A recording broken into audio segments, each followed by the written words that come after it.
हमारी बहन कैलाशो सैनी 2 बार सांसद रही हैं, जिला परिषद की चेयरमैन रही हैं, बैकवर्ड क्लासेस लीडर हैं।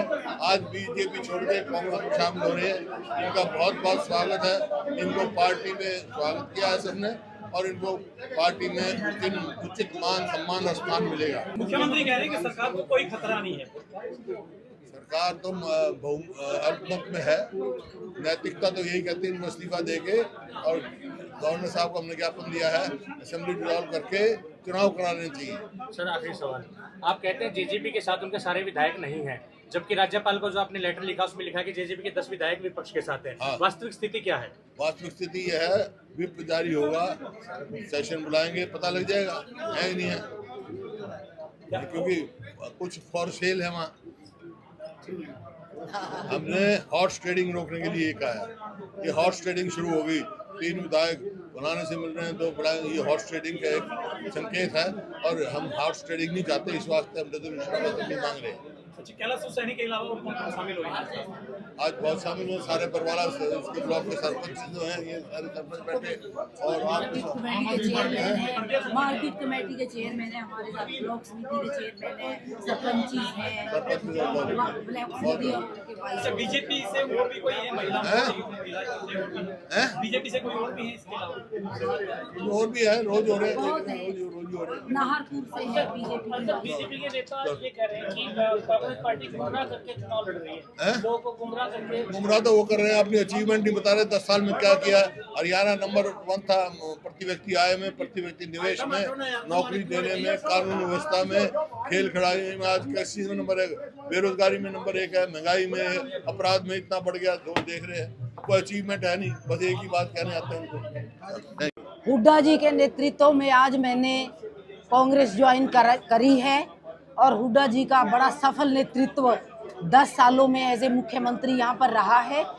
हर वर्ग को उन्होंने सर आंखों पर रखा और उनके लिए जन कल्याणकारी कार्य करने का एक बहुत बड़ा इतिहास रहा है। इधर आज निर्मल कोई कंडीशन नहीं, कंडीशन कुछ नहीं है। देखो, हुड्डा साहब को खुद पता होता है कि मेरा कार्यकर्ता या मेरा नेता कितना कैपेबल है, उसके लिए मुझे क्या करना है और वो पार्टी के लिए क्या कर सकता है। जी नहीं, ऐसा कुछ नहीं है।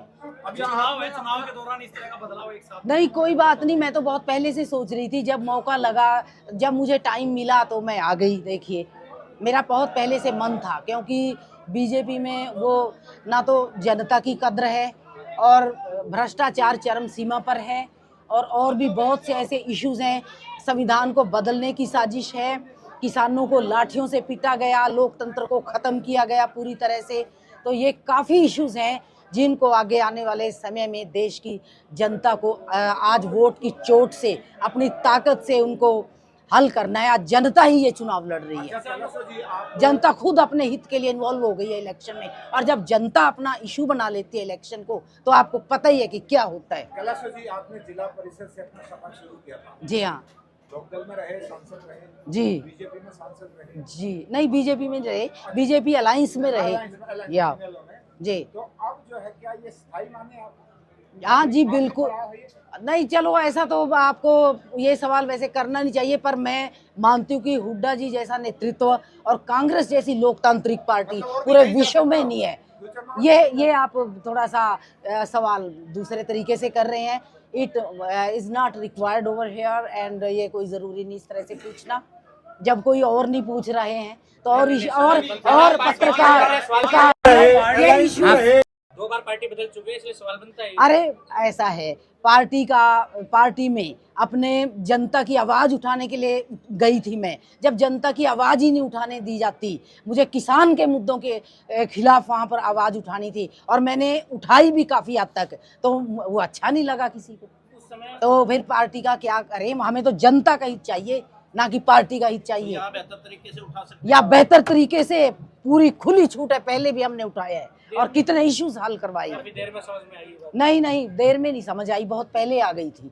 समझ में बहुत पहले आ गई थी। हम यही सोचते रहे कि करेंगे, बदलेंगे, क्योंकि मोदी जी पे थोड़ा सा यकीन था, लेकिन नहीं, वो भी अब चाटुकारों से घिर गए हैं और जनता के हित की कोई परवाह नहीं रही। ना भ्रष्टाचार की तरफ ही कोई ध्यान दिया जा रहा है कि किस तरह से जनता के गाढ़े खून पसीने की कमाई को लूटा जा रहा है। आप देखिए, कांग्रेस का एक छोटा सा दफ्तर है अकबर रोड पर, अब भी चल रहा है, उसमें कोई पैसा नहीं लगाया गया। उसी तरह से बड़े बड़े नेता, यहाँ तक कि प्रधानमंत्री तक वहाँ उसी में बैठते रहे।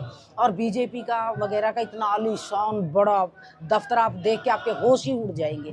तो इस तरह से नहीं करना चाहिए। जिस देश में इतनी समस्याएं मुंह बाए खड़ी हैं, किसान रो रहा हो अपनी एमएसपी अच्छा, पे, अलायंस के तो और भी बहुत सी चीजें हैं। तो अलायंस के सुशील गुप्ता है वहाँ, उनका प्रचार करेंगे? जी, क्यों नहीं करेंगे।